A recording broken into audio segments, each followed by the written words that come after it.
Hey folks, Mark Levin here. Now, before we dive in today's episode, I want to talk about something truly valuable, protecting your financial future with gold. It's called diversification. Now, for that, I only trust Advantage Gold. They're the real deal with 5-star service and a sterling reputation. So give them a call today. Call Advantage Gold at 800-900-8000. Tell them Mark Levin sent you. Trust me, you'll thank yourself in the future. Now let's get to the show. Results may vary. Consult with your financial professional.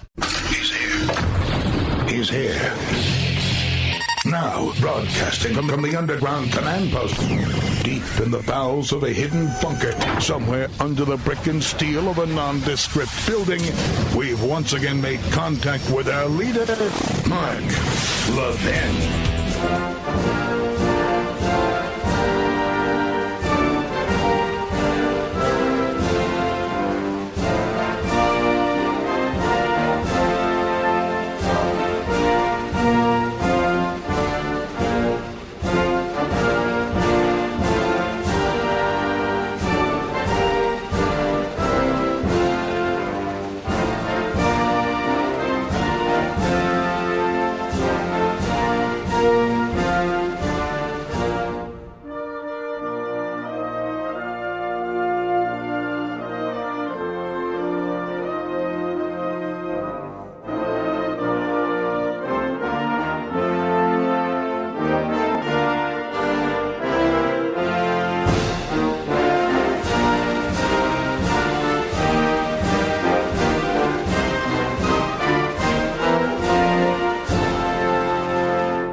Mark Levin here. Our number, 877-381-3811. 877-381-3811. Well, the House just voted. There was a motion to vacate, as we talked about, by Marjorie Taylor Greene. 11 Republicans, including her, voted for the motion. It was defeated. People will say they needed Democrats to save the speaker. Well, they needed Democrats to throw out the last speaker, Kevin McCarthy. Now, 11 of the Republicans who voted against it, I don't have the whole list. Representative Barry Moore, Representative Warren Davidson, Representative Thomas Massey, Representative Marjorie Taylor Greene, Representative Biggs, Representative Crane, Representative Gosar, that's 3 from Arizona, Representative Mooney from West Virginia, and Representative Chip Roy from Texas. 11 of them. That means the overwhelming majority of Freedom Caucus members, of conservatives, the constitutionalists in the House said no. These 11 said yes. And I explained my opposition to this at some length 2 nights in a row now. You cannot have one member of the House throw the whole damn institution into turmoil. The framers would have rejected that 100%. What's being done here is based on rules that they imposed on Kevin McCarthy. They blackmailed him. He agreed to the rule. It is a bonehead rule. Boneheaded rule that one member can cause such chaos and anarchy. Chaos and anarchy are not what constitutional conservatism are about. That's what the left is about. That's what the left's about. So, I'm not aware of any form of representative government, of constitutional government, of conservative viewpoints, belief systems, that thinks one House member out of 535 should have this kind of power. So these 11, as far as I'm concerned, are not promoting conservatism. They're not promoting anything except anarchy. That's just the way it goes. And they will accomplish nothing, and they have accomplished nothing. But I want to move on. There was a hearing today, and more is coming to light. More is coming to light about how the Biden administration is supporting Iran, supporting Hamas, supporting the terrorists, about how the Biden administration has a two-pronged propaganda campaign going on. Well, on the one hand, they talk about how they support Israel, but on the other hand, they trash Israel, and their actions demonstrate who they are. Bernie Sanders has demanded that Biden start cutting arms off from Israel, and that's exactly what he's doing. Lloyd Austin, the defense secretary, was at a hearing today. And I want you to listen to this. A couple of clips. Cut one, go. So we've been very clear, Senator, as you know, from the very beginning. First of all, why do these people always say they're very clear when they're not? As we've said, we've been very clear. First of all, they were withholding ammunition and munitions from Israel for at least 2 weeks now. We didn't know that. They're withholding these precision weapons, exactly the kind of weapons you need. Exactly the kind of weapons you need if you're going to, be able to target the terrorists without killing civilians. They're withholding those. Which tells me that Israel's going in, they have to go in, regardless of what Biden and Blinken want. Biden and Blinken want Israel to commit suicide, just as they're pushing the United States to commit suicide. We're not going to do that. They're not going to do that.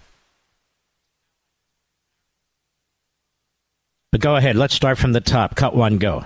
So we've been very clear, Senator, as you know, from the very beginning that Israel shouldn't launch a major attack in Rafah without accounting for and protecting the civilians that are in that battle space. They have provided plan after plan after plan to the United States. Israel is a sovereign country. They're an ally. That's why we are supposed to be helping them and supporting them. It's an ally that's fighting our enemy, Iran, and the terrorists who are secreting themselves into our country, who attacked us on 9/11 and many, many other occasions. Israel's the point of the spear for us. This tiny little country. And so, we're not happy with the plan that they gave us and so forth and so on. They're funding Iran. They funded October 7th. Iran has been able to rebuild its military, as well as Hamas and Hezbollah and the Houthis that are shooting at our ships. And this clown is concerned about what Israel might do with weaponry. When if they had left Israel alone, this war would be over already. It'd be done. And the hostages, God willing, would be back. Those who have been murdered, it would be over. But this is what Biden does, decade after decade. Go ahead. And again, as we have assessed the situation, we paused one shipment of high payload munitions. And now again, keep something in mind. This is a shipment of high payload munitions, that Israel already paid for. This is even before the vote on new armaments. So Israel's been waiting there for the shipments that it already paid for, that Congress already authorized. And Biden didn't tell the United States Congress.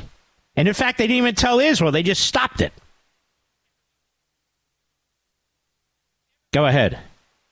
I think we've also been very clear about the steps that we'd like to see Israel take to account for and take care of those civilians before major combat. What do you mean to account for and take care of the civilians?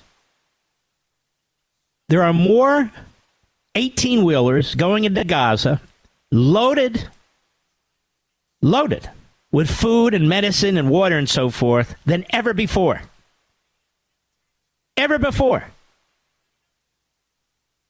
87% of those people who they're feeding and medicating voted for Hamas.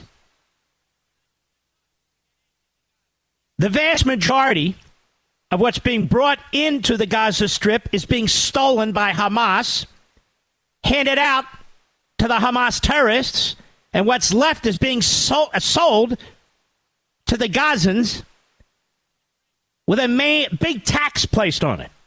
Everybody knows this. And yet they still keep going on with the Hamas casualty numbers and the fact that they're not doing enough to get aid into Gaza. These are lies. These are blood libels. It's helping to spread the anti-Semitism in every capital on the face of the earth through our colleges and universities. The propaganda that this administration is using, the bald-faced lies of this administration, their party, and their media, is painting Israel as the aggressor, as the genocidal oppressor. And this is intentional. Biden and Blinken are leading a diabolical, evil campaign against the government of Israel. They are trying to force a coup. They're trying to flip 5 members of the Likud party to take out Prime Minister Benjamin Netanyahu. They are obsessed. They are focused on this because their great paradisiacal plan in the Middle East is to strengthen Iran. Iran with nuclear weapons. Israel's the provocateur because Israel's militarily too powerful. If it would only give up 30% of its country, its ancestral land, Judea and Samaria, to the peaceful Palestinians who vote for Hamas. If they would only listen to Biden and Blinken.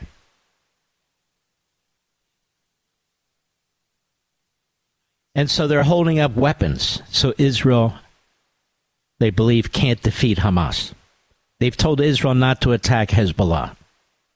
They told Israel when it was responding to the missiles, 300 or so fired at Israel, my family and I were there, do not respond in any significant way. We will not support you. And now there are reports, AP, Reuters, all over the place, that the day is coming, it could be tomorrow, where the United States is going to make a determination on whether or not Israel committed war crimes. Working hand in hand with the International Criminal Court, filled with radical left-wing Europeans, anti-Semites, anti-Americans, I might add. They don't have any jurisdiction over Israel, any jurisdiction over the United States.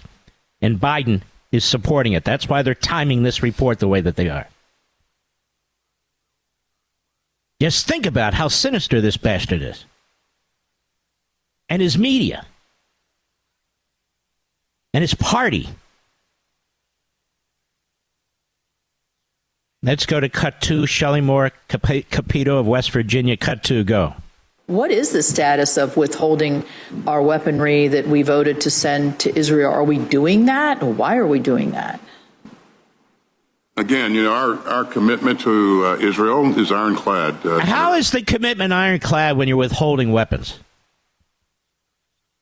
Why do they lie like this? Because they have a media that lie for them. A media that hate America, that hate conservatives, MAGA, Republicans, unless, of course, they're Benedict Arnolds, then they love them and promote them. And a media that hate Israel, that is filled with anti-Semites and self-hating Jews. Go ahead. And, as I said earlier, since October 7th, we have flowed in billions of dollars worth of security assistance. She's not asking you about that. So this is where they start, slipping and sliding. Go ahead.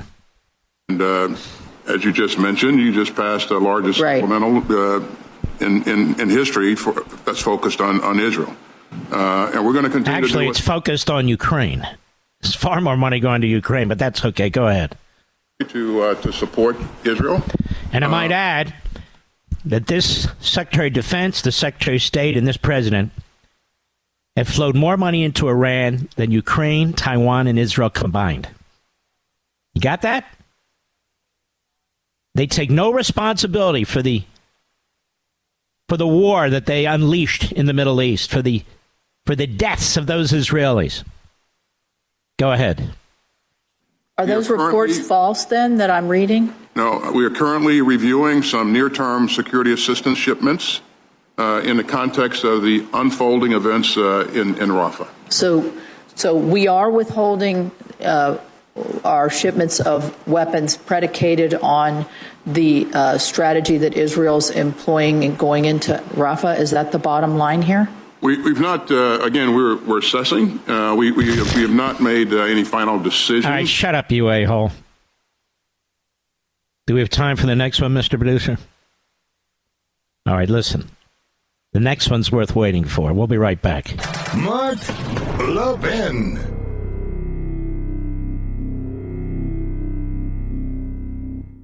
You know, folks, China, Russia, Iran, they're all on the move. Right here in the U.S., you've got inflation, you have open borders, and, of course, an election year. Oh, and we just crossed over $34 trillion in debt with no signs of slowing down. It's time to wake up, folks. There's a lot at risk, possibly even your retirement account. The time to protect yourself is before a crisis, not after. Advantage Gold, the gold and silver company I recommend to help Americans. Well, they'll help you prepare now for times just like these. Call them at 800-900-8000 today. Get their free 2024 gold and silver kit. Plus, tell them I sent you, and they'll give you a special Mark Levin discount worth up to $1,300 if you qualify. Call Advantage Gold today. Here's the number, 800-900-8000. Plus, see if you qualify to get your special discount worth up to $1,300 today, 800-900-8000. Performance may vary. Past performance is not necessarily indicative of future results. You should always consult your financial and tax professional.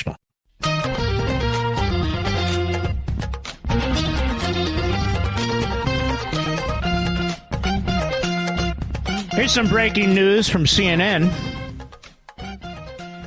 Racine, Wisconsin, Joe Biden said for the first time today he would halt shipments of American weapons to Israel, and I'm quoting them, which he acknowledged had been used to kill civilians in Gaza if Prime Minister Netanyahu orders a major invasion of the city of Rafah.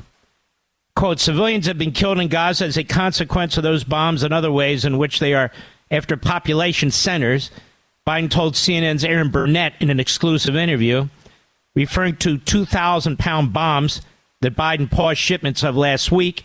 I made it clear that if they go into Rafah, they haven't gone into Rafah yet, that if they go into Rafah, I'm not supplying the weapons that have been used historically to deal with Rafah, to deal with the cities, that deal with that problem.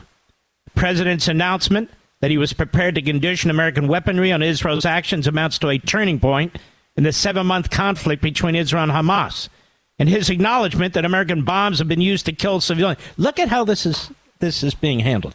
Look at the lies and the propaganda that's being fed to you. The president has come under extraordinary pressure, and he goes on with the political crap.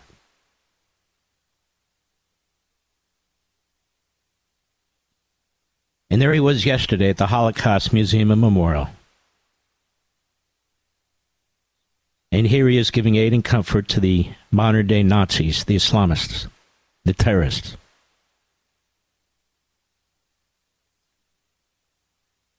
He is a disgusting, immoral SOB. It's what he is. That's what he's always been. That's what he is. That's what he's always been. A disgrace. Here's the 11 who voted to go forward with ousting the Speaker of the House. Only 11 Republicans. It's a tiny minority of a minority. Biggs, Burleson, Crane, Davidson, Gosar, Green, Massey, Mooney, Moore of Alabama, Roy of Texas, and Spartz. She's a real head case.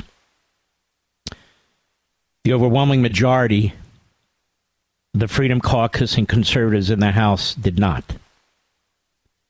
And so if you have talk show hosts telling you what a great idea this was, just understand. They don't understand conservatism either. They don't understand any of it. Because this was anarchy that would lead to more anarchy. I'll be right back. You know, folks, we've got an awful lot swirling around this country, both internally and externally. We've got wars going on in all parts of the world. We've got riots effectively going on in our colleges and universities. We have inflation through the roof. It's an election year to boot. All these problems are often huge tailwinds for gold, which is why gold is at all-time highs, looking like it's going to go higher. And when it comes to gold, I only trust my friends at Advantage Gold. They help Americans just like you protect your retirement accounts and help safeguard your wealth through diversification. So call them right now. 800-900-8000. Get their free 2024 gold and silver kit plus a special Mark Levin discount worth up to $1,300 if you qualify. Call Advantage Gold right now. 800-900-8000. See if you qualify to get your special Mark Levin discount worth up to $1,300 today. Performance may vary. Past performance is not necessarily indicative of future results. You should always consult your financial and tax professional. The only constitutional lawyer you can see today. For free. No appointment necessary. Just call him at 877-381-3811. I made it clear that if they go into Rafah, they haven't gone into Rafah yet. If they go into Rafah, I'm not supplying the weapons that have been used historically to deal with Rafah, to deal with the cities, to deal with that problem. We're going to continue to make sure Israel is secure in terms of Iron Dome and their ability to respond to attacks like came out of the Middle East recently. But it's... Stop. He won't even say Iran, Mr. Producer. Do you notice that? They were attacked by Iran. He won't even say that. And now he's telling Iran, Hamas, the Houthis, Hezbollah, and all the other subhuman terrorists, go at it with Israel. Go ahead. Kill their people. Kill them. Because I'm not going to give them ironclad backing. It's Netanyahu's fault because he won't bend to my demands. He won't cause his country to commit suicide. Joe Biden is causing all the anti-Semitism and anti-Americanism. Joe Biden paid for October 7th. He takes responsibility for nothing. There was peace, at least as far as peace can go in the Middle East. So now he makes this public threat after weeks of withholding weaponry from Israel, accusing them of killing civilians. You know, my view at this point is, Israel, go in and do what you have to do. The fact that you inform the great citizens of Gaza, 87% of whom voted for Hamas, nearly the same percentage who believe in exterminating you, the fact that you drop these leaflets and you send these texts and these bump bombs to alert people, the fact that you make it, you get no credit for it. Stop the damn train, the trucks going. Just stop it. You're accused of it anyway. Go in there, wipe out the rat's nest, the bunkers, essentially, that the Hitler likes, that the Himmler likes, that the leadership, that the Hamas Nazis are hiding in. Wipe them out. Wipe out that 4 battalions that remain, which are their best battalions. Wipe them out. Don't even give any consideration to what the United States has to say anymore. And we, the American people, we have to deal with this here in our country. Our government is siding with the wrong side. This idea you give them enough armaments to protect themselves, to fight defensive wars, but you won't allow them to win. You blackmail them, you threaten them, you withhold weapons. I want to read something to you. I want to read something to you from a young man, Joseph Rubinstein. He wrote a piece in the Times of Israel with friends like these. He's a young man. He's in the IDF. He's an American citizen. He became an Israeli citizen. He said, immediately after October 7th, I was in the IDF reserves, and I discovered something I thought unthinkable.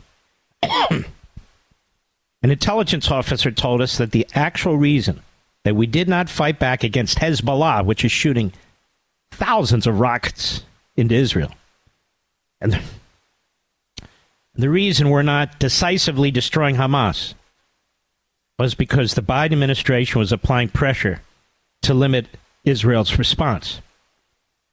Despite the fact that Hamas held and holds U.S. citizens hostage, despite the fact that Hamas and Hezbollah are by U.S. standards terrorist organizations, and despite the fact that these organizations are unquestionably anti-American and anti-Israel and anti-liberal U.S. values.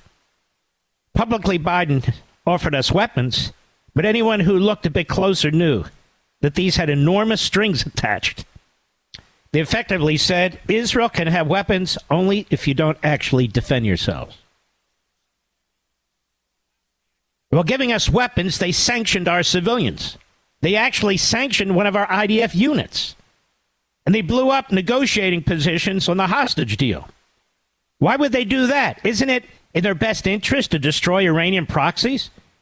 Isn't it a moral imperative to return U.S. citizens home? They talked a lot about that when it was an WNBA star in Russia. They made a Jewish Solidarity Month while allowing the academic institutions that were the pride and joy of the U.S. to support blatantly anti-Semitic displays and aggression. In UCLA, these so-called protesters beat up a Jewish girl unconscious. And Biden tweeted support of Jews. He tweeted, but he did nothing. Meanwhile, the universities capitulated to the cadre of communist and Islamist radicals, and I kid you not, agreed to boycott the only Jewish country in the world. However, since yesterday, we confirmed the Biden administration is not our friend. We better get wise, or we will be wrecked, because actions speak louder than words. The Biden administration has officially been holding up bullet shipments to the IDF. The Biden administration has further threatened to limit aid based on Israel not doing enough for civilian casualties, despite the best civilian-to-combat ratio in the history of the world by a factor of 5 at the very least. The Biden administration knew in advance that Hamas was going to publicly, quote-unquote, accept the ceasefire proposal. That was just a litany of Hamas demands. But they didn't warn Israel. The ceasefire proposal asked Israel to give up their request for the hostages and to fully stop the war in return for nothing, creating a PR disaster for Israel. Thanks, Biden. The Biden administration has frequently tried to meddle in Israeli elections. Biden administration repeatedly has tried holding up our operation in Rafah, despite there being no other way to ensure Hamas is defeated. A staggering 82% of Israelis support the operation in Rafah. 82%. So the Prime Minister Netanyahu, to all the leaders of Israel, know that the state of Israel is fully behind the operation in Rafah, despite the U.S. And he really means despite the Biden government. We didn't need them in 67 or 48. Do what you promised. Destroy Hamas. Do what you promised. Destroy Hamas. Lindsey Graham today questioning Lloyd Austin and General Charles Brown, chairman of the Joint Chiefs, for withholding weapons from Israel, blackmailing Israel, and giving aid and comfort to the terrorists and the Jew haters and the anti-American Marxists and Islamists. Cut 3, go. Would you have supported dropping the atomic bombs on Hiroshima and Nagasaki, General Brown, to end World War II? Well, Senator, I think it just based on the situation where the... Well, we know. I mean, it's happened. We know. I'm not asking. They did it. Do you think that was disproportionate? It was definitely... Well, do you, in hindsight, do you think that was the right decision for America to drop 2 atomic bombs on the Japanese cities in question? Well, I'll tell you, it stopped the World War. Okay, well, so it had a... Do you agree, General Austin? If you'd been around, would you say drop them? I agree with the chairman here. I mean, if we go back in time, says, hey, we got 2 atomic bombs, should we drop them? What would you say? Well, I think the leadership was interested in curtailing the... Well, what's Israel interested in? Do you believe Iran really wants to kill all the Jews if they could? The Iranian regime, yeah. Do you believe Hamas is serious when they say we'll keep doing it over and over again? Do you agree that they will if they can? I do. Hamas, okay, right. Do you believe that Hezbollah is a terrorist organization also bent on the destruction of the Jewish state? Hezbollah is a terrorist organization. Okay, so Israel's been hit in the last few weeks by Iran, Hezbollah, and Hamas, dedicated to their destruction. And you're telling me you're going to tell them how to fight the war and what they can and can't use when everybody around them wants to kill all the Jews? And you're telling me that if we withhold weapons in this fight, the existential fight for the life of the Jewish state, it won't send the wrong signal? Do you still think it was a good idea, General Austin, to get out of Afghanistan? I support the president's decision. Yeah, I think you do. I think it was a disastrous decision. If we stop weapons necessary to destroy the enemies of the state of Israel at a time of great peril, we will pay a price. This is obscene. It is absurd. Give Israel what they need to fight the war they can't afford to lose. This is Hiroshima and Nagasaki on steroids. When Lindsey Graham is good, he's really good. Don't you think, Mr. Producer? And those two generals bumbling around, because nobody can explain the Biden-Blinken foreign policy as applies to Israel with any moral clarity, because it's immoral, because the issues that those two sickening buffoons are weighing have nothing to do with the security of Israel or the United States. I read you a letter. Letter sent by Speaker Mike Johnson and Senate Republican leader Mitch McConnell. Was not signed by Schumer. Was not signed by Hakeem Jeffries. To Joe Biden.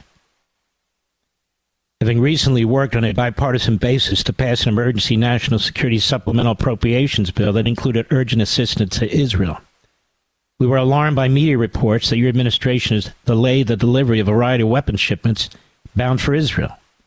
This news flies in the face of assurances provided regarding the timely delivery of security assistance to Israel. The Secretary of State assured the Speaker and others that what they're doing now wouldn't happen. So they lied. While we appreciate recent clarifications that assistance funded by the supplemental appropriations bill will not be impacted, we believe that security assistance to Israel is an urgent priority that must not be delayed. These recent press reports and pauses in critical weapons shipments call into question your pledge that your commitment to Israel's security will remain ironclad. And despite regular engagement on security assistance to Israel and repeated assurances from the most senior officials over the past several months, it was only after public press reports and subsequent engagement by our offices that we learned from your staff that, quote, a review of a specific weapons shipment, unquote, was underway. The American public deserves. We've not been able to obtain pertinent information from the Department of State and so forth. And now they just heard on CNN what Biden's plan is. Biden is going to cut off arms to Israel if it dares to take out the leadership and the 4 remaining battalions of Hamas. Biden is saving Hamas. Biden is saving the 4 battalions of the Hamas terrorists. Biden is working with Qatar, that I'm sure has told Biden to save them. Biden is back-channeling with Iran, which I am so sure told Biden to save them. Biden, as he's done throughout his life, then decides how does he cover and save his ass? By attacking the elected leaders of Israel. It's their fault. It's not Iran's fault. It's not Hamas's fault. It's not the thought of the terrorists. It's Netanyahu's fault. This is the way an anti-Semite gets around trashing the Israelis and the Jewish state of Israel. This is what Saul Alinsky taught the Democrats. Personalize your disputes. Don't get into big arguments about ideas. but for Netanyahu, but for Trump, but for Bork, but for Clarence Thomas, but for Judge Brown, but for.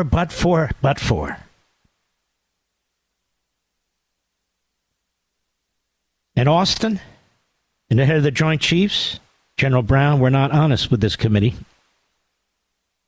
because Biden told CNN that he plans to cut off arms to Israel should they dare to take out the equivalent of Hitler, Himmler, Goebbels, Eichmann, who are hiding in their bunkers in Rafah. We would never agree to such a thing. Never. This is a betrayal like we've never seen, really, in American history. We've never seen anything like this. And if I had told you on October 7th that Biden would betray the Israelis, would you have believed me? Because I did. I told you he would. I told you the American media would. I told you the Democrat Party would. And they are. That's exactly what they're doing. I'll be right back. Mark Levin.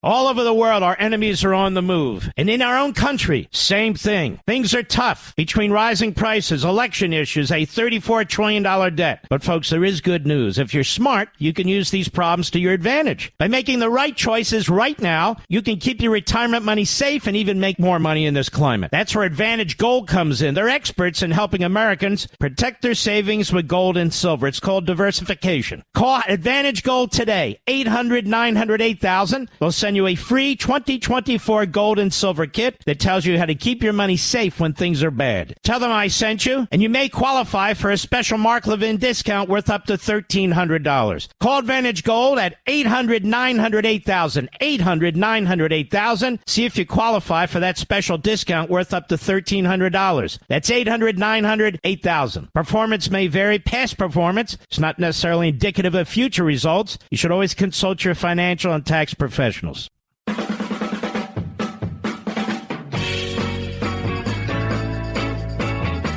You know, America, we need to speak up louder. We need to make our voices heard about this. We're not just observers. This is our country, and this man Biden, in so many ways, in so many days, is destroying our country. Destroying our economy. He's destroyed our border. He's destroying our schools. He's doing things to get reelected that are illegal now. He's handing out our money to the Hitler Youth. He's handing out our money to his voters or people whose votes he wants to buy. He's transferring your tax dollars to illegal aliens. Look what he's doing overseas to the state of Israel.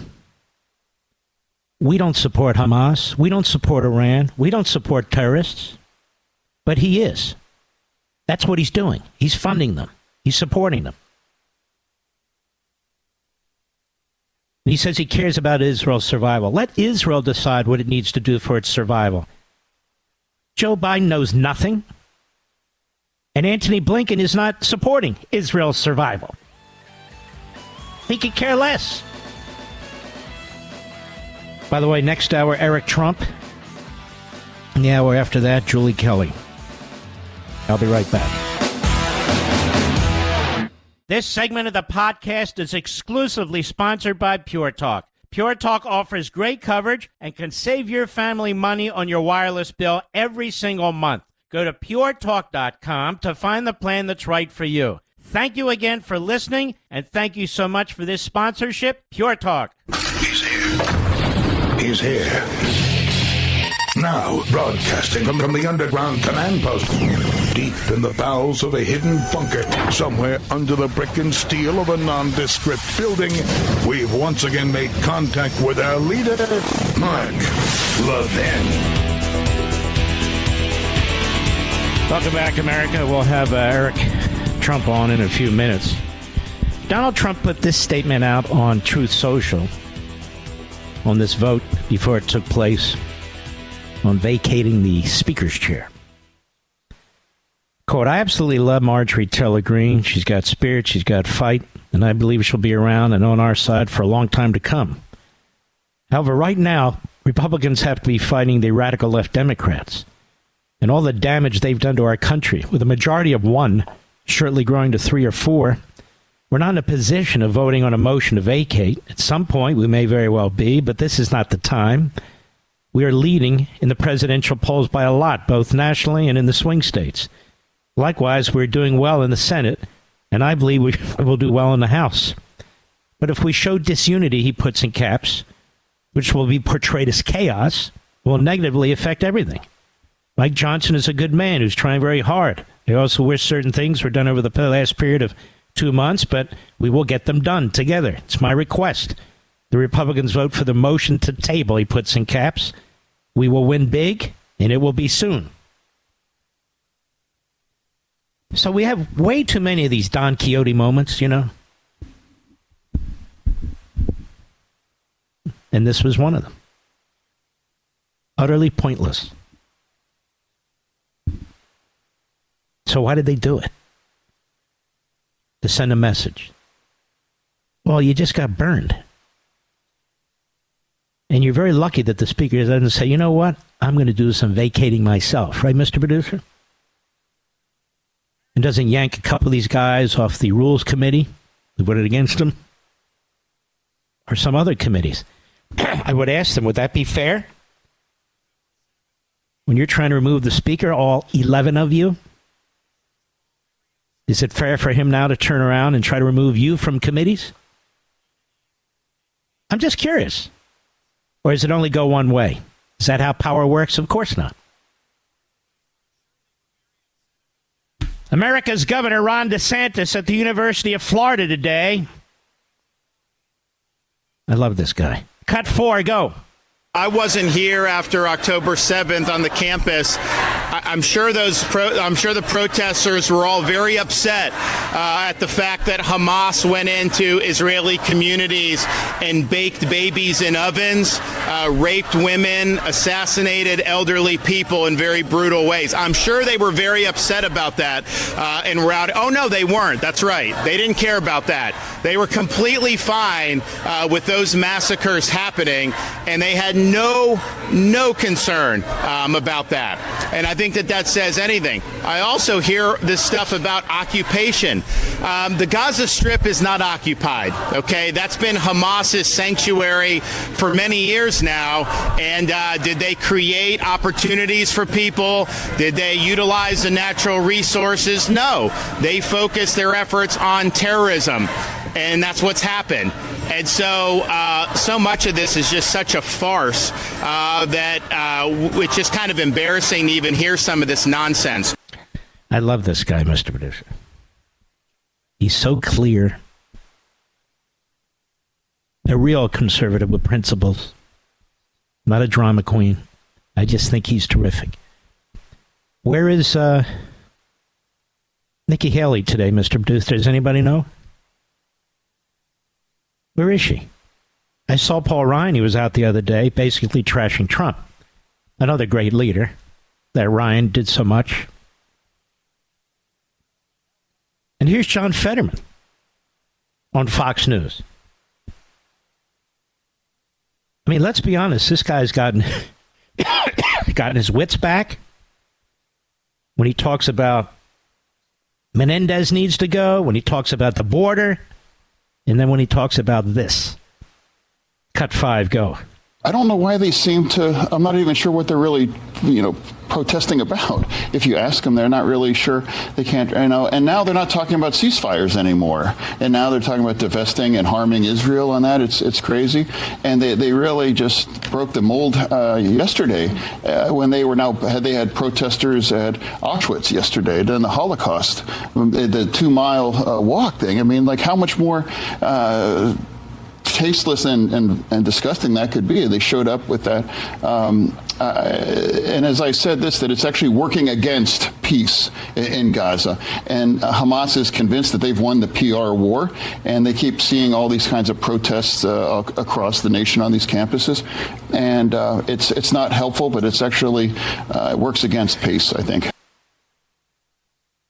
100% correct. And Joe Biden's statement on CNN today will cost Israelis lives. Hamas is going to tell its terrorist militia what Biden said today. They're going to tell their people to fight to the death, fight on. We've turned the corner. The United States is turning against Israel. The United States opposes this final battle in Rafah. They're cutting off their arms. Fight hard. Kill as many of the IDF as you possibly can. Hold out as long as you can, because the United States does not have Israel's back. You understand what I'm saying? Joe Biden is going to cost more Israelis their lives as a result of what he says on CNN. He's telling Hamas, hold out, fight. We're cutting off our arms to Israel. And then he blames Israel for civilian deaths. So what does Hamas take from that?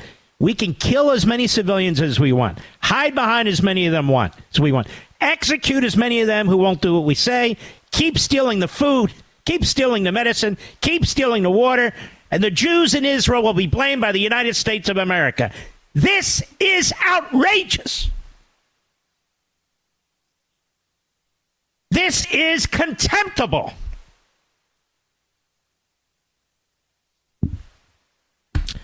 Representative Brian Mast, a great hero, lost both of his legs in Afghanistan. But he remains a hero today. He doesn't take any crap.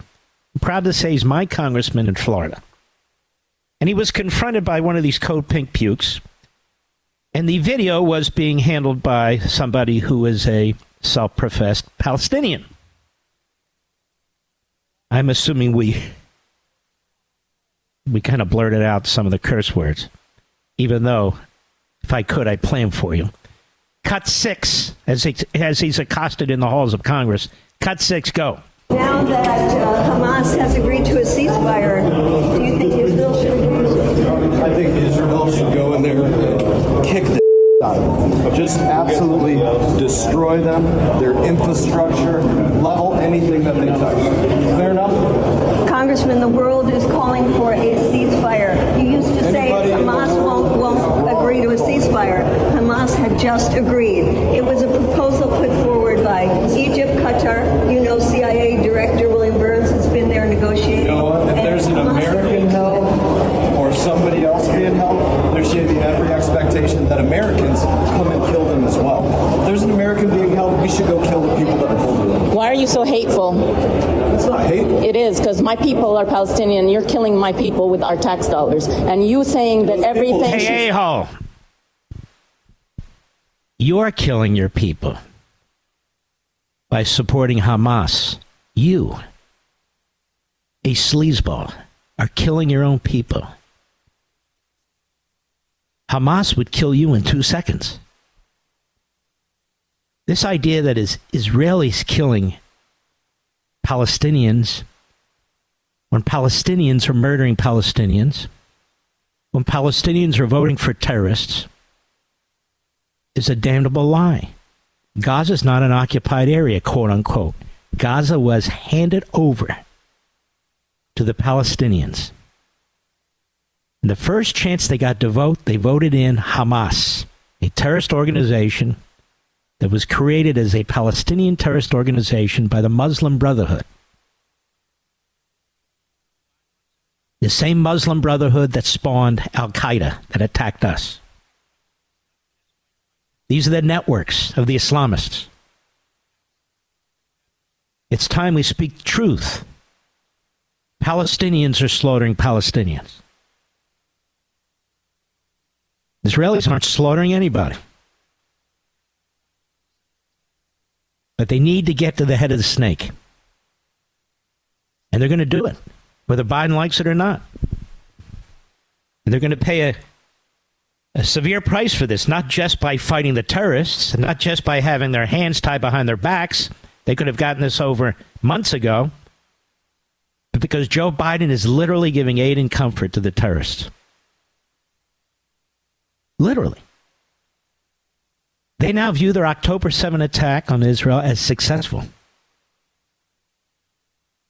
Successful. because they see the Hitler Youth. They see the Democrat Party in our media. They see Joe Biden. They see Biden undermining the government there, undermining the people there. They view October 7th as a righteous victory. Thanks to Joe Biden and Antony Blinken. I'll be right back. Mark Levin.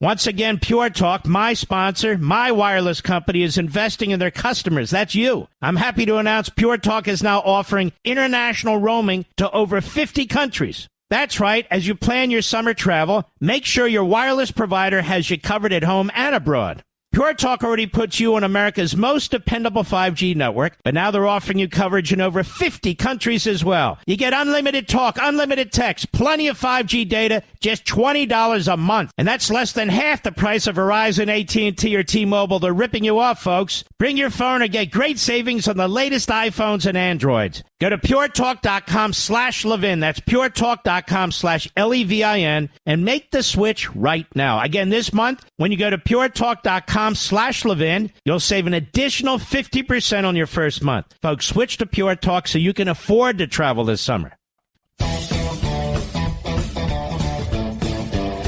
We're here with our friend Eric Trump. Welcome, Eric Trump. Now, Eric, you've been sitting in this so-called courtroom in Manhattan every day, watching what's taking place, what they're doing to your father. You're watching this so-called trial. This is the first time. It won't be the last time, but this is particularly disgusting, isn't it?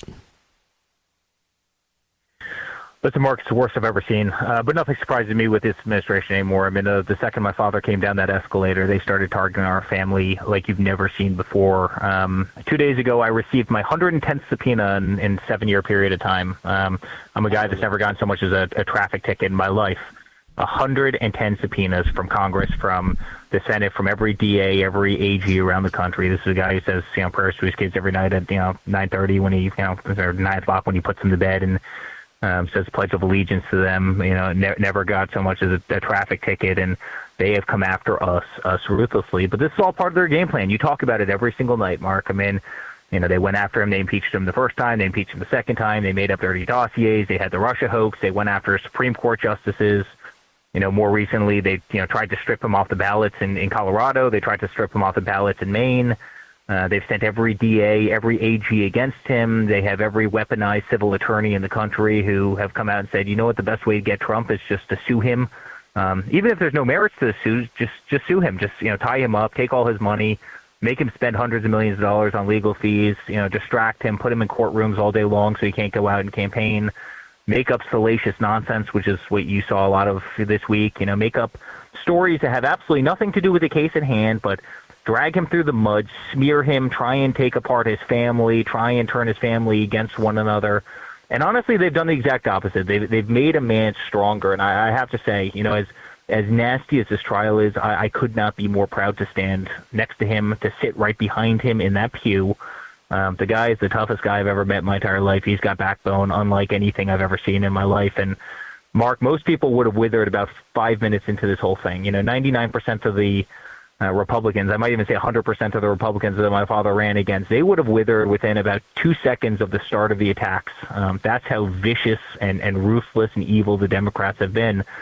And my father just never stops. He literally leaves the courtroom and he goes to bodegas in Harlem to rally the African American support. The guy is just a remarkable guy. He's getting up at 4 o'clock in the morning so he can go out and meet construction workers, union workers at 6 o'clock in front of the biggest construction jobs in New York to rally their support. I mean, the guy is undeterred, and he is he's remarkable. He's a remarkable creature and person, and I'm proud that he's my father. And you're a wonderful son to your father, sitting there in that courtroom. I'm sure it's extraordinarily painful. Your wife is also trying to save the country as head of the RNC and is apparently doing a really quite fabulous job. And but when you sit in that courtroom in particular, as you've watched the rest of this and what's been done to you and your family, are you losing faith in the system, that the system has been devoured by these evil individuals who will do anything for power? Well, it's kind of dark to say, Mark, but I lost faith in the system a long time ago. I mean, I lost faith in the system when I got a call from the Washington Post and the New York Times, simultaneously saying, we hear you have secret servers, Eric, in the basement of Trump Tower that communicate directly with the Kremlin. And I literally started laughing. I go, this must be a prank, right? I mean, secret servers in Trump Tower. First of all, you don't put servers in basements because basements flood. Let's start there. Second of all, we're largely a cloud-based, company. So, that also kind of dispels your myth. But, that communicates with the Kremlin. I don't know anybody in Russia, and trust me, we're not communicating with the Kremlin. And, in about 3.5 seconds, the FBI figured out that this whole narrative was junk, but it was the basis for the entire Russia narrative, right? You had Michael Sussman go in, tell effectively the FBI that, he had inside information. He went out and, reportedly leaked it to the New York Times and the Washington Post, the two papers that hate us the most. I get the call about 4 minutes later. They call the FBI saying, are you investigating the Trump organization? Based on the fact that they had this tip-off, they couldn't say no. And, a 3-year scandal that pit the two largest nuclear powers in the world against each other was born, all because Hillary Clinton wanted to get an extra 3 votes. This is the life that we've lived over the last 7 years, and it nothing surprises me anymore. If you could go back 8 years, Mark, and you would have said that the institutions in the United States were as damn corrupt as they were, I would have never believed you. There's no way. I would have said that you're wearing a tinfoil hat. And as a guy who has never worn a tinfoil hat, like I just wouldn't have believed it. But I've seen it firsthand, and the Democrats have done everything they can to weaponize every institution in this country. They've weaponized education. They've weaponized. That's lower and higher. And thankfully, you had great parents in Loudoun County that revolted against this nonsense. They've weaponized the military. You have, Milley every day, instead of trying to win wars like Afghanistan, which was so embarrassing, you have him going out and testifying in front of Congress that he wants to understand what, white rage looks like and renaming military bases at the cost of hundreds and hundreds of millions of dollars. I mean, they've weaponized the system. They weaponized healthcare. You saw that during, COVID. I mean, they've weaponized the DOJ. Look at, Michael Colangelo, he's the head of the DOJ. He was a third in command of the DOJ in Washington, D.C., that they sent to New York to prosecute every single Donald Trump case in New York. He's literally working in the DA's office in New York trying to get my father. They've weaponized the hell out of the system. They've weaponized the hell out of judges in the system. Look at the civil system. We've never missed a payment as a company. We've never defaulted on a loan. We had the biggest bankers in the world saying that we're the best clients that they've ever had. And we got fined $560 million for what? For being a perfect borrower, being a perfect company, never being in default, never missing a payment during COVID, never doing a damn thing wrong. They've weaponized the entire system. And so, did I think it could ever be like this? No. Am I just embarrassed by the system and what it's become under people who just want to destroy this country? It's horrible. And I think it's, Mark, why we fight as hard as we do. And, let me just finish by saying, I know I'm being long-winded, but, these guys will pass up no opportunity for corruption. I mean, they tried to pull my father off the ballot in Colorado. They tried to pull him off the ballot in Maine.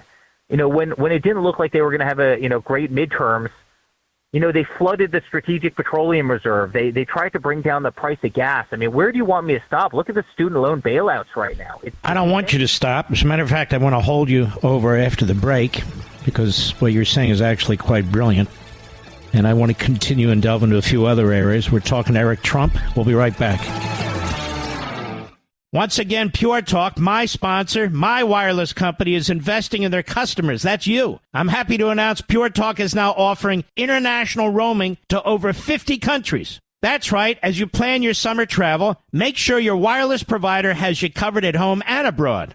Pure Talk already puts you on America's most dependable 5G network, but now they're offering you coverage in over 50 countries as well. You get unlimited talk, unlimited text, plenty of 5G data, just $20 a month. And that's less than half the price of Verizon, AT&T, or T-Mobile. They're ripping you off, folks. Bring your phone and get great savings on the latest iPhones and Androids. Go to puretalk.com/Levin. That's puretalk.com/Levin and make the switch right now. Again, this month, when you go to puretalk.com/Levin, you'll save an additional 50% on your first month. Folks, switch to Pure Talk so you can afford to travel this summer. Mark Levin, the thunder on the right. Call in now, 877-381-3811. Eric Trump, your dad runs for president. and they're trying to destroy him in every respect, and your family. He's lost more money. He's lost a lot as a result of running for president. Maybe he's lost years in his life, given what's taking place here. Biden runs for office. He becomes rich. He becomes powerful. He will do anything to hold on to power, including try and put your father in prison. Does it ever cross your mind what's happening here in that respect? And also, if your dad hadn't decided to run, that none of this would be happening, and that because he's running and because they fear him, because they saw what he could do in 4 years, that's why they feel they have to destroy them. I guess what I'm saying is Donald Trump loves America. Joe Biden uses America. Is that fair? It's absolutely fair. I mean, we got out of business the second my father got into office, right? Hunter Biden got into business the second his father got into office. There's a stark contrast, right? I mean, I don't see any of them donating their salaries. I don't see any of them donating all the profits from their business from any governmental states or any foreign profits, back to the U.S. Treasury. I wrote those checks every single year. We stopped doing every single deal. Yet you see Hunter Biden who goes out. And then, by the way, they attacked us ruthlessly. We'd sell a martini at one of our hotels. Somebody would walk in off the street. We'd sell a martini at one of our hotels to somebody from overseas, and they'd bring us to the Supreme Court saying, we violated the emoluments clause of the U.S. Constitution. Yet you have a kid out there who takes drugs, who does glorified finger painting, and he sells it to all sorts of people for hundreds and hundreds of thousands of dollars because art's subjective in terms of value as opposed to real estate, which is not. This is the games that these corrupt people play. And you're right. My father has lost billions of dollars based on this endeavor, and he doesn't give a damn because he wants to save this country. I mean, this country's given him everything. It's given our family absolutely everything, and he just doesn't care. If I could break out the amount of legal fees that we've spent just defending against absolute nonsense, 110 subpoenas that I talked to you about a second ago, 110 subpoenas I've gotten in the last 7 years. It's hundreds of millions of dollars of legal fees, and we don't give a damn. We have to go out and we have to fight this Marxist nature, this insanity that you see every single day. But, it's really interesting. I just saw a video of Erin Brunette from CNN, and she's, lovey-dovey she actually posted it with Biden, and she's holding his hand. And I remember that very same person, right? That very same person used to be the exact same way with myself, with my father. Until the day that my father went down that escalator and ran as a Republican, you couldn't even recognize the person anymore. I mean, the visceral hatred towards you the second that he announced who he was. And he was like that with everybody. I mean, he was so respected and so admired, and everybody showed up to his wedding, and everybody kissed his butt, and everybody loved the family, and they sent the holiday baskets and everything else until he said he was a Republican, in which case every one of them ran away. And, the weaponization is real. You talk about it all the time, but I saw it. I saw it firsthand. It is deadly real, and it's terribly sad. Your dad, I feel like I know him. I try not to bother him, but from time to time we do get together. He's a gentleman. He treats people with respect. He's proud of what he's done. He likes to show you around Mar-A-Lago and other things. He's just a gentleman. He really is a gentleman. He's a kind person. He helps people. He doesn't even talk about it. This entire side of him, the media know this side of him, as you were just explaining. Yep. But they'd rather turn him into Adolf Hitler and into Stalin and all the rest of it. And I'm going to tell you why, Eric Trump.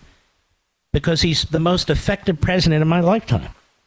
Because he's trying to reverse what they're doing to our country. Because he believes, as you say, in the country. He's a patriot.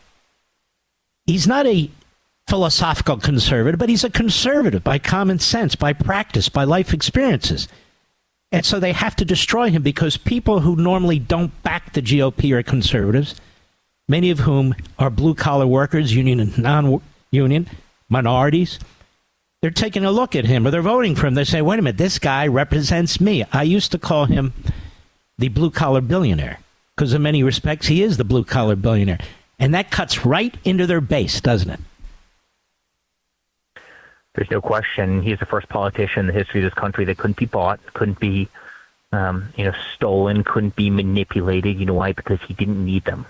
In fact, I think it started day one where he goes, I'm not taking any lobbyist money. I'm going to self-fund my campaign. I don't need any of you people.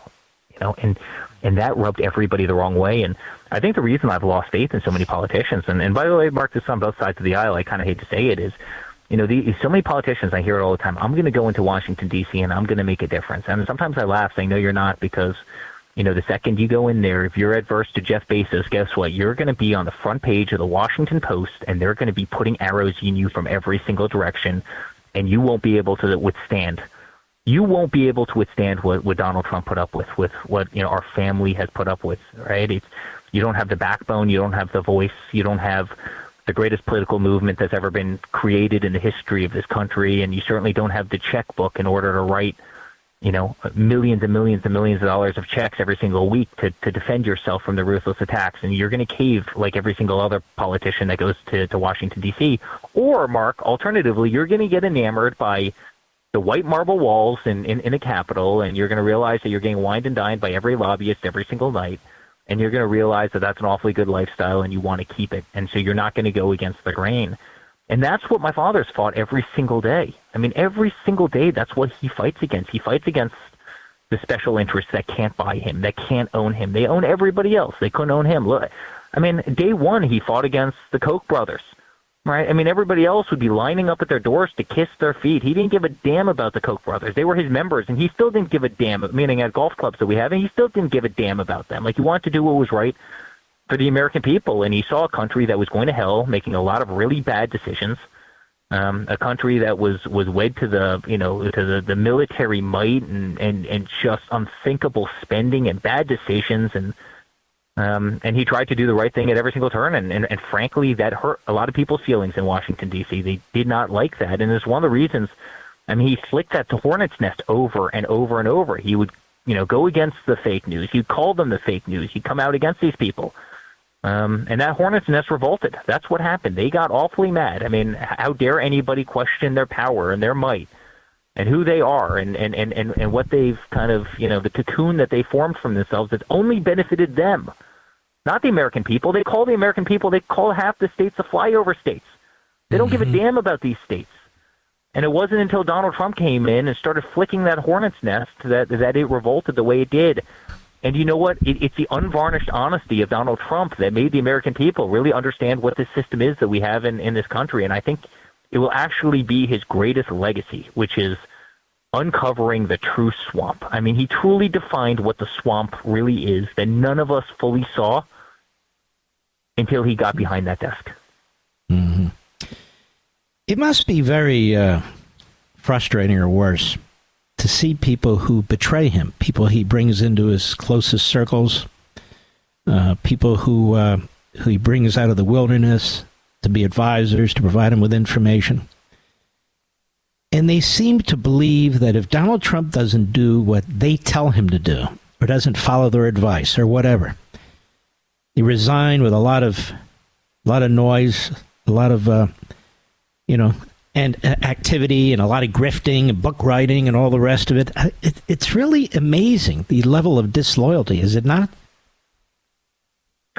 Yeah, it is. And listen, half of it's, again, that machine, all right? It's Random House. It's one of these companies. You come out, you write a book. We're going to give you a massive advance on your book, but you're going to have to say some things. Well, I don't want to say those things. Well, I'm so sorry. We can't give you the advance on your book. I mean, there's a lot of goading of people that goes in. And then, frankly, Mark, I hate to say this, but there's also a lot of spineless people out there. I mean, some of the people that you would have thought would have had the most backbone, the most spine, are the biggest cowards. And you better believe that, we had this meeting. My father called us all up to his office to tell us that he's running for president. He goes, we're going to figure out who our real friends are, and we're going to do so quickly. And we're going to get hit in ways that you couldn't even imagine. And, I chose to stand on that stage day one, and I will be on that stage until the day I'm dead or they kill me. I've picked my team, and I truly, truly believe, but money corrupts people.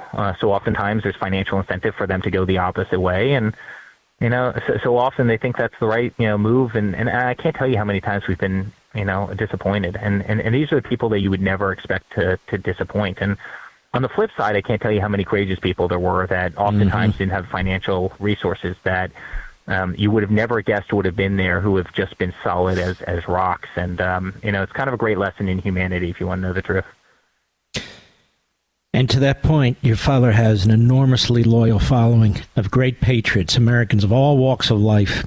And wherever I go, and I don't go too far, Eric. I'm kind of a loner, but wherever I go, like to a diner or whatever, they always say to me, he's going to win, isn't he? He's got to win, right? He's going to win. And I'm talking to waiters and waitresses. I'm talking to people who put food on the shelves at the grocery store. I'm talking to millionaires from time to time. They all say the same thing. We've got to make sure he wins. And I say the same thing to them, which is, well, what are you going to do about it? Talking to me doesn't get it done. Totally. So what do you want to tell the millions and millions of Americans out there about this November and what they have to do? Well, listen, Mark, I hear it all the time as well. People come up to me, and what brings kind of tears to my eyes sometimes is people come up and they say, we love you. We're sorry, but we love you and thank you for doing what you're doing. And I think we're going to have the greatest victory in the history of the country. And on November 5th, I really do. The country's set up. They see weakness. This guy is not bringing us to the promised land. He's not even bringing us close. In fact, he's destroying the promised land. He's destroying the American dream. He's destroying red, white, and blue and what we believe in as patriots and as Americans, and people that love freedom and love our Constitution and love God and love the Second Amendment and love so many other things. People that just want to be left the hell alone to prosper as Americans should be able to prosper. And that's all under siege right now. We're not going to allow it to happen, and we're going to have the greatest victory. And I say to those people, stand up, go out. First of all, vote, but that's so cliche, but stand up. And what's interesting is in 2016, a lot of people were silent. They'd come up to me and they would whisper, hey, we're going to vote for your dad. We're totally behind him. People aren't whispering anymore, Mark. And there's a stark contrast to the way people are proud to stand up. People are proud to wear that hat. You see every single boat, and they're going down various places, and they're all flying the Trump flags. You have people with every single sticker on the back of their cars. This is a movement unlike anything before, and it's a movement to save our country.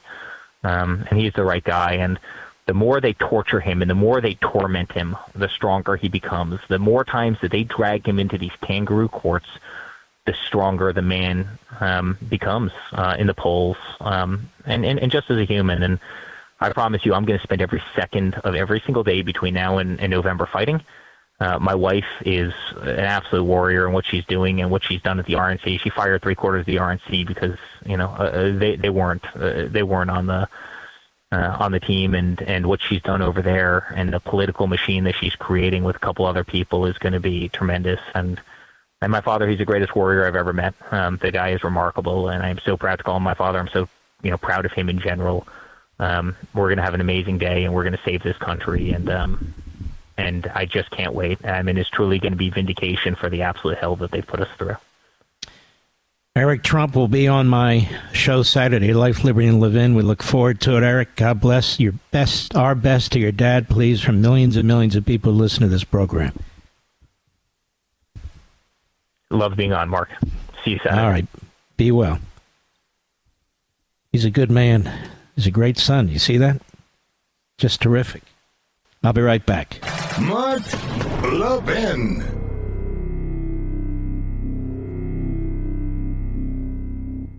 Once again, Pure Talk, my sponsor, my wireless company, is investing in their customers. That's you. I'm happy to announce Pure Talk is now offering international roaming to over 50 countries. That's right. As you plan your summer travel, make sure your wireless provider has you covered at home and abroad. Pure Talk already puts you on America's most dependable 5G network, but now they're offering you coverage in over 50 countries as well. You get unlimited talk, unlimited text, plenty of 5G data, just $20 a month. And that's less than half the price of Verizon, AT&T, or T-Mobile. They're ripping you off, folks. Bring your phone and get great savings on the latest iPhones and Androids. Go to puretalk.com/Levin. That's puretalk.com/LEVIN and make the switch right now. Again, this month, when you go to puretalk.com/Levin, you'll save an additional 50% on your first month. Folks, switch to Pure Talk so you can afford to travel this summer.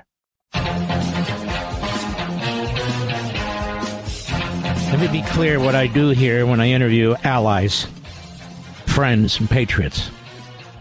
I'm not here to do the dirty work of the Democrat Party or their media. I don't pretend to be a journalist. They pretend to be journalists, and they're not. I'm mission-oriented.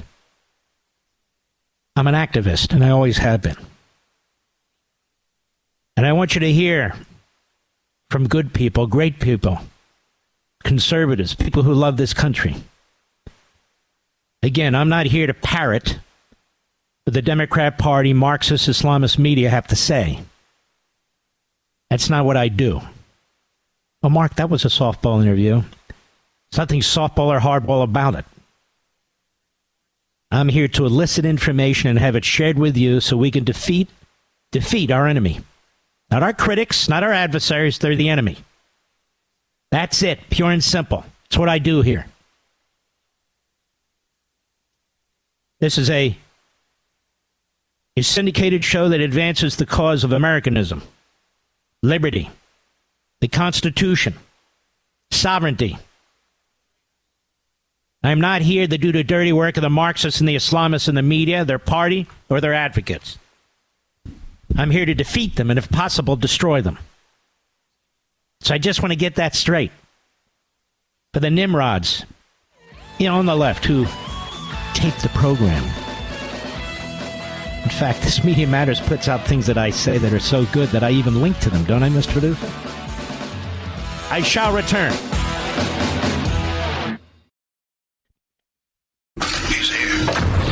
He's here. Now, broadcasting from the underground command post, deep in the bowels of a hidden bunker, somewhere under the brick and steel of a nondescript building, we've once again made contact with our leader, Mark Levin. Hello, America. Mark Levin here. Our number, 877-381-3811, 877-381-3811. All right, during the break, I've been thinking about something. We here on this program, almost a quarter of a century now, we've been involved in a variety of movements, very successful movements. We've organized. We've led with surges. Your voices have been heard. And we now are involved in something I believe that is bigger than anything we've ever had to confront. And that is foreign money, a Democrat Party, a president on the take, a media that is corrupt, all of which are colluding to destroy you. Because, we talk about destroying the country. That's destroying you, your way of life, your freedom of speech, your right to assemble, your right to go to work without being molested and harassed, your right to have your children get a quality education without being brainwashed to hate America, to hate their families, on perversion, sexual perversion, to hate the Jews, to hate the founders and the framers, to hate our history.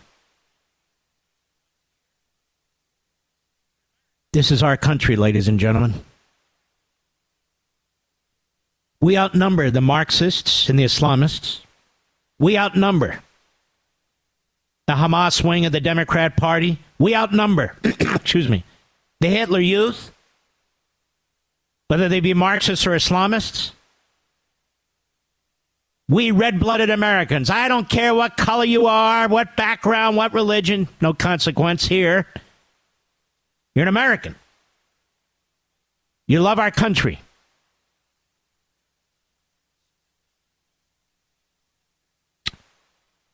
We need to do something about this. No, I don't mean physically. But we need to do something about this. Our cops are getting worn down. They have 50 pounds of riot gear on them every single damn night. Our military is being abused by the White House, by the Pentagon brass, who've turned our military into a social experiment. We can't even meet our voluntary numbers in terms of recruitment. We have the smallest Navy since before World War II. They're diminishing our superpower status. They're destroying our sovereignty. They're stabbing our allies in the back. While they're embracing our enemies, Communist China, Iran, others, and funding them with your tax dollars? These riots, this violence is becoming commonplace in our country. 2020, 2023, 2024, always seems to wind up before an election, doesn't it?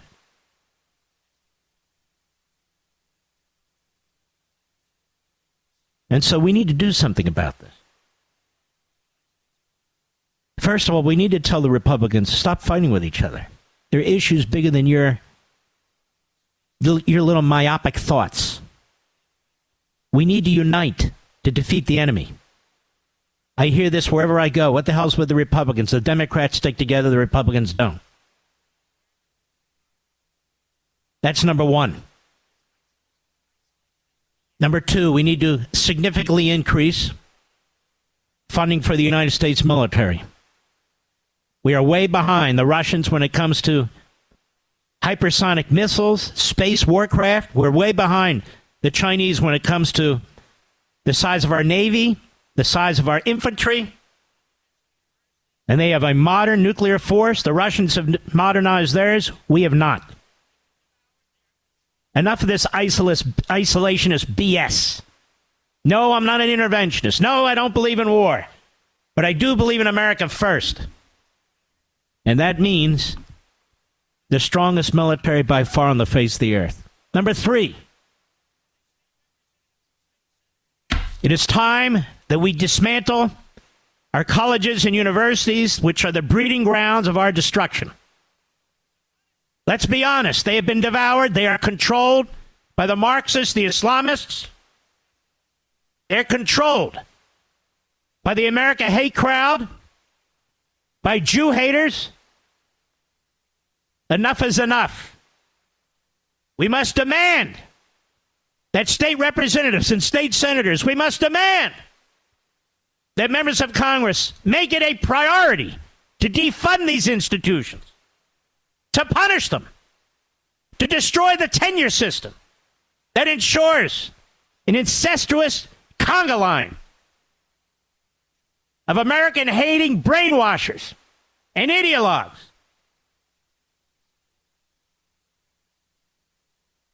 Number five, we must do something about the teachers' unions who are both Islamist and Marxist.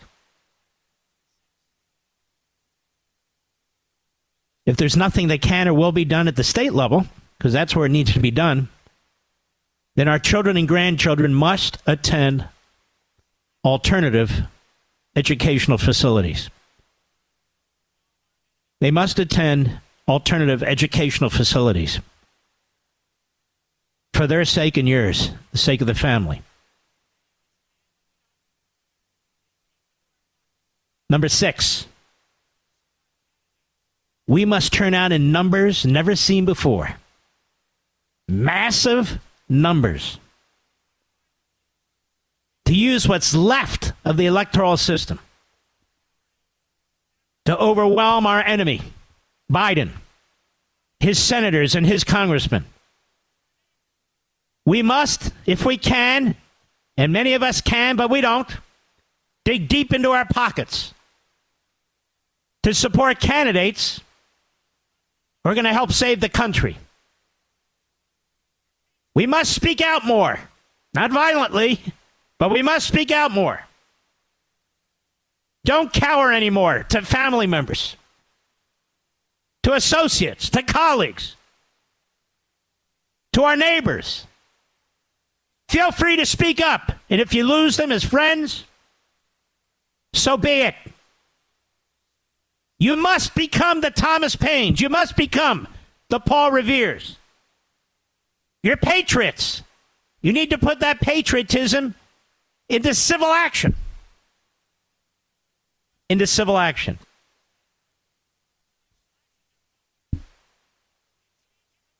No more of the petty politics, the petty infighting, the distractions. I'm sick of it. The country's burning. It's unraveling. You see it and I see it. We must take back the federal government. We must put the federal government back in the constitutional box. We must change the administrative state by slashing their funding and changing the rules so that the Democrats don't have a permanent government from which to rule us, whether it's our cars, our homes, our air conditioning units, or anything else. We didn't elect these people, and it's time we deal with it. We have to fumigate the Department of Justice, the Civil Rights Division, which is filled with Marxists and Islamists. We need to change the rules at the Office of Personnel Management, increase the number of individuals who do not have lifetime protection, because the so-called professional civil service that was set up by these so-called progressives, beginning with Woodrow Wilson, is not so professional. We must take our country back, our liberty back, our power back. Yes, we must use the laws that have been used to try to destroy Donald Trump and others in the Trump administration and others who do not embrace the state party, the media. We must use those laws the way that they've used them against us. And if the court rules in a disastrous way on immunity, then that means Joe Biden doesn't have immunity when he leaves office. We need to have district attorneys and attorneys general in our states do to the Democrats what they've done to the Republicans. That's the only way to stop it.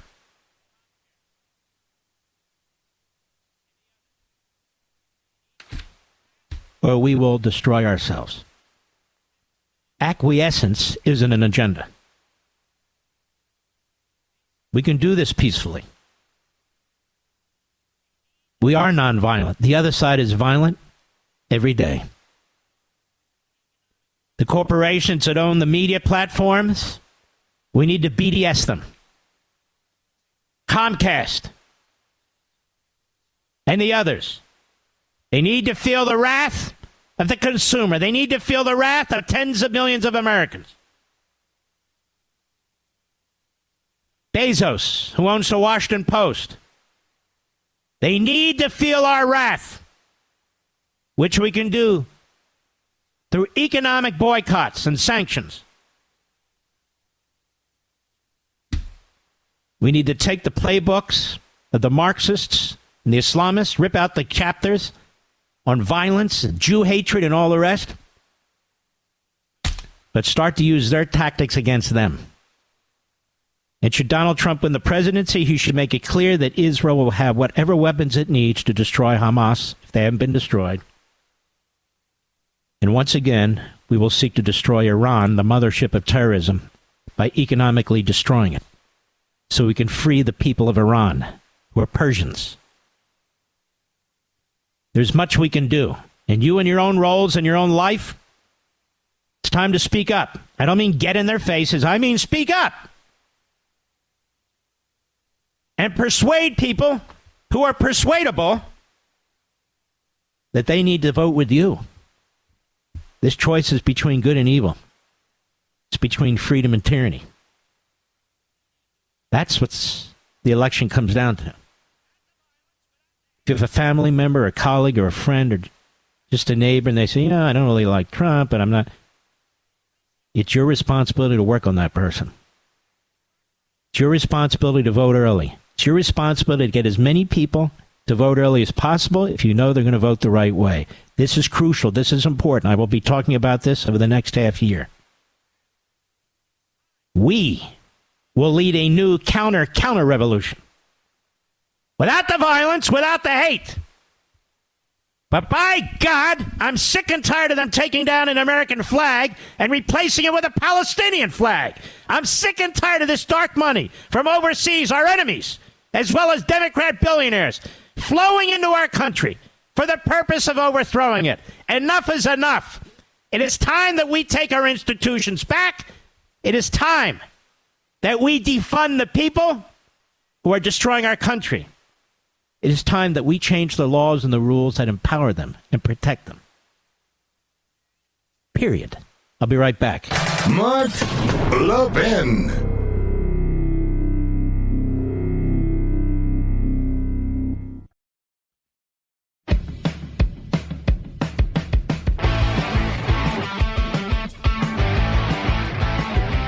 Well, we're here with our friend Julie Kelly, who has on Substack, Declassified with Julie Kelly. Julie Kelly, how are you, my friend? Good, Mark. How are you? Thanks for having me on. We met for the first time, kind of, on an airplane, yeah? We did. Just across the aisle, we kind of waved to each other. Yeah. Well, there we are. Yes, of course. It was great to meet you in person finally. You've been so kind and supportive of me, so thank you. Well, what you do is crucially important. Now, something took place in the courtroom in Florida that you noted, and rather than read it, our good friends at Right Scoop, great site, posted it. Tell the American people what happened yesterday in the federal courthouse in Florida. So Judge Aileen Cannon, who is courageous and is doing kind of a one-woman's job of exposing the dirty, corrupt, classified documents case against Donald Trump, officially vacated the May 20th trial date, which, of course, Mark, she had to because you can't put a defendant on trial when he's on trial in another courthouse where he is in Manhattan. Furthermore, Judge Cannon refused to set another trial date, calling it imprudent based on all of these outstanding unsettled motions by the defense. And she has set a series of hearings, Mark, which I argue is sort of her way of putting Special Counsel Jack Smith and the Department of Justice on trial for this case, which she has known from the very beginning, back to when she appointed a special master to handle all of the evidence in this case. It was overturned. But nonetheless, she recognized at the very onset that the FBI and DOJ had no business handling the evidence collected from Mar-A-Lago. And now she is doing her part to expose to the American people how bad this case is, how corrupt the prosecution is, mishandled, and in some cases, missing evidence. And she is going to do her part to make this available to the American people. And among other things, as you point out, she is going to hold a hearing on whether the appointment of Jack Smith is constitutional. We have two former attorneys general who say it absolutely is not, as well as some brilliant legal groups like Landmark Legal, of which I am chairman, by the way. And I take no credit. It's the president there, Pete Hutchison. But that said, that's a very serious issue. Clarence Thomas even raised it at the Supreme Court on the immunity argument, correct? That's correct. He did, because former Attorney General Edwin Meese, as you know, filed an amicus brief in that case, arguing that Special Counsel Jack Smith was unlawfully appointed. Therefore, he has no right to bring these two federal criminal indictments against Donald Trump in Florida for classified documents and, of course, in Washington for January 6th. She is going to be holding a hearing on a motion to dismiss based on the unlawful appointment of Jack Smith next month. Mark, I think the most explosive issue is a 3-day hearing that she will hold at the end of June for the defense motion related to the scope of the prosecution team. And this is the motion that the defense filed in January, that she unredacted, in addition to unredacting 300 plus pages of exhibits, that demonstrates very clearly, Mark, collusion between the Biden White House, the National Archives, the Department of Justice, the FBI, to concoct really what I call it an entrapment scheme against Donald Trump to create some sort of document case against the former president. Don't go away. I want to pursue this with you because this is very, very interesting. It's not getting the attention that it deserves. We'll be right back. Mark Levin, the research arm of conservative media. Call in now, 877-381-3811. Here we be, America, with our friend Julie Kelly, who, in my view, deserves a Pulitzer, whatever the hell they give to great journalists. But, of course, that whole thing is a scam, too. So, Julie Kelly, just briefly again, the judge issued, boom, boom, boom, boom, remarkable holdings or orders. Just go through them quickly again, 111. So she has unsealed and unredacted this motion and a bunch of exhibits that demonstrate the collusion between the White House, the DOJ, the National Archives, and other entities to put this case together. But Mark, so let's stop right there. Let's stop right there. Let's explore that together.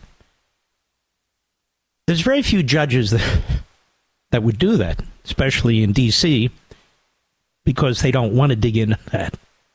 And the reason she's digging into that is why exactly? Because she has known since the very beginning, Mark, how dirty this case is. She is the one who appointed the special master in September of 2022 after the FBI raid.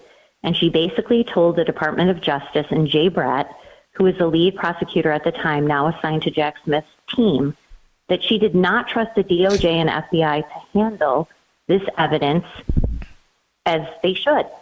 She is now exonerated, Mark, because last week Jack Smith admitted that the boxes are not in its original condition, that some of the sheets that they used to replace classified documents in these boxes don't match up with the actual classified documents that were taken.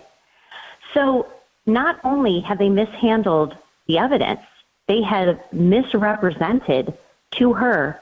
As early as last month, I was there, Mark, in the courthouse. As you know, I've been covering the ongoing court proceedings. I've been going to Fort Pierce and watching this.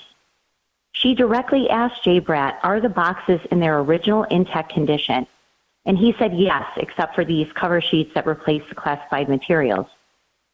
Jack Smith just last week had to tell Judge Cannon that was a misrepresentation of the facts, that they are not in their original condition. Furthermore, Mark, those boxes were transported the next day, August 9th of 2022, from Miami to the hopelessly corrupt Washington FBI field office, who now have archived those boxes since August of 2022. We know what that means. Cannot be trusted. So now Judge Cannon is doing her part to blow this entire case open, let the American people know how dirty this case is, and forcing Jack Smith now to admit that evidence has been tampered with, disrupted, and as Trump's defense attorneys call it, the spoliation of evidence crucial to this unprecedented case. And, of course, the sickening irony is that Trump's been accused of mishandling these very same documents, correct? That Trump has been accused. Yeah, well, yeah. By these very same people. All right, let's move on. Joe Biden has been. Yeah, correct. In other words, what I'm trying to say is the very same people who are trying to imprison Donald Trump, among other things, are accusing him of taking and mishandling classified documents. They have mishandled classified documents. Now, should they not be punished for what they've done? I guess we're going to find out. What else did she do? So she has set a series of hearings after vacating the May 20th trial date, which we knew was going to happen. She set this series of hearings related to the selective vindictive prosecution of Walt Nauta, who is Trump's personal aide, who has been charged with obstruction, who the DOJ tried to get him to flip against Donald Trump and coerced his attorney into doing so. She's going to hold a hearing. I will be covering it May 22nd about vindictive selective prosecution. She also will be holding this hearing about the unlawful appointment of Jack Smith, and then this 3-day hearing the last week of June about this defense motion that was filed in January accusing all of these other entities, including the Biden White House, which we now know, Mark, the general counsel, the deputy general counsel as well, both of them, Dana Remus, Jonathan Sue, were in cahoots with the archives beginning in May of 2021 to put this case together. The defense attorneys have visitor logs, they have emails, they have other correspondence that demonstrate, once again, Mark, collusion between these agencies to entrap and take down Donald Trump on this case. God bless her. God bless this judge. And of course, Julie Kelly, that's why they're trying to destroy her on MSNBC and CNN, the networks, the Washington Post and the New York Times, and these ambulance-chasing slip-and-fall lawyers go on TV and say how inexperienced she is and she doesn't know what she's doing. Sounds to me like she's a fresh voice who's not connected to all these other courtrooms and so forth, who knows exactly what she's doing. What is your take? I mean, I see her in the courtroom. She is always prepared. She is completely unfazed by the fact that Donald Trump is sitting right there and Jack Smith is sitting on the other side. She always knows her stuff. She is very tough on the government. And unlike the judges that I follow in Washington on these other January 6 cases, she's doing her job, Mark. She's protecting the rights of a defendant. She's preventing government overreach. This is what we don't see of any other judge, and that is why, to your point, she's in the crosshairs of the media, the Andrew Weissmans of the world, because she is actually upholding her duty of her office. And God bless her is right, because it is not easy to do what she's doing. By the way, is her regular courtroom in Fort Pierce, Florida, or is it down further south? It's in Fort Pierce, Florida. So I've been there. This big, huge, hulking federal courthouse, otherwise pretty much empty. And she, she's a former federal prosecutor, Mark, which is amazing because, as you know, they usually side on the side of the government. But her mother fled Cuba when she was a child. And some speculate that this is why she is so tough on the government and continues to be. And she really is going to be the one, almost single-handedly, to blow this case wide open. And we are going to see much more in the next few months, and I'll be covering that as well. Fantastic. And we will have you on if you will agree to come on. Julie Kelly, we appreciate everything you do. God bless you, my friend. You too, Mark. Thanks so much. You're fantastic. Isn't she fantastic, America? Seriously. That's why she'll never be able to work for the New York Times or Washington Post. And by the way, she doesn't seek to. No, they have too many Islamists on their staff and Marxists anyway. So the judge in Florida, she is not rolling over. She will not be intimidated, as best as I can see. And she is taking her responsibility seriously. It's the job of a judge, any judge, to make sure the defendant's rights are protected from the government. The Bill of Rights are there to protect the individual from the government. Our court system, which borrows from court systems that go back to the 1200s, since the Magna Carta, is in place to protect the defendant. The reason you need, in almost every instance, with a few exceptions, a unanimous jury is to protect the defendant. The reason the prosecution is required to handle evidence carefully and not to what we call spoil the evidence, why the chain of custody is so important, is to protect the defendant. The defendant, in these cases, is fighting for their freedom, for their lives. The government has all the power. So it's the job of a judge to ensure that the defendant's rights are not abused. That's why this guy Mershon in Manhattan is a Stalinist buffoon. Might even be a pervert, because he's really into the Stormy Daniels testimony, that's clear. Just like the perverts at Media Matters. That's right, perverts. President of Media Matters has a history of being a racist, a homophobe, misogynist, an anti-Semite. So he had the full resume qualifiers to be the president of Media Matters. But you get the point. The judges in D.C. don't care. Chutkan is there. She's a hitman, if you will. A judge who's a judge for the Department of Justice and the prosecutor, and her target is Trump. And that has been the record of every single federal judge in Washington, D.C., whether they are district judges or circuit judges. It's populated with Biden appointees, Obama appointees, Clinton appointees, some Bush appointees, a couple of Trump appointees, but overwhelmingly Democrats. Overwhelmingly. And I pray to God that the Supreme Court does the right thing in the immunity case. You might recall every single legal analyst was on TV saying Trump doesn't have a chance, that his arguments are preposterous. Well, sometimes lawyers make arguments in front of a court where they hope they'll win sort of half of a case. So they might argue, well, we need immunity at all times and for every purpose.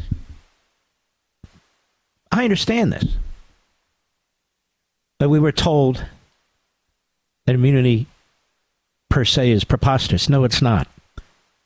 And if I were a Supreme Court justice, I don't seek to be and never will be, I would handle this completely differently. I would say this case should never have been brought here. It should never have been criminalized.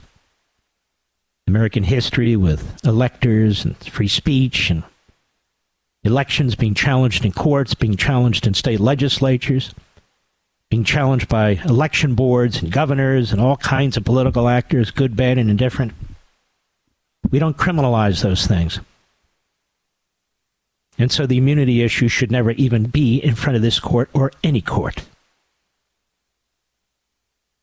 And they should take up the issue of the unconstitutional appointment of the special counsel, whether or not it was brought up foursquare in front of the court, because the case is in front of the court, and they have the power to acknowledge and notice things, whether they are brought up by one of the lawyers or not. I'll be right back. Mark Levin.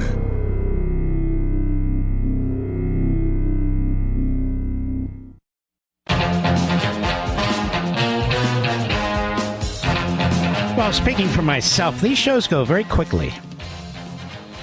I think. I must apologize. We didn't get to any callers today. I intended to. We'll get to some callers tomorrow. This I promise. But remember what I said. We're going to have an ongoing Levin surge. You got to think about in your own life, whether you're retired or not, no matter who you are, what you are, no matter what your background is, you've got to do something for the country. Many of you already have, but we have to do more now. Spread the word. Talk to people. Don't be embarrassed. I'm not talking about the freaks, the fools, and the zombies. I'm talking about people who might be on the fence. I want to salute all the heroes out, all of you, and thank you. God bless you, and I'll see you tomorrow. Have a wonderful evening.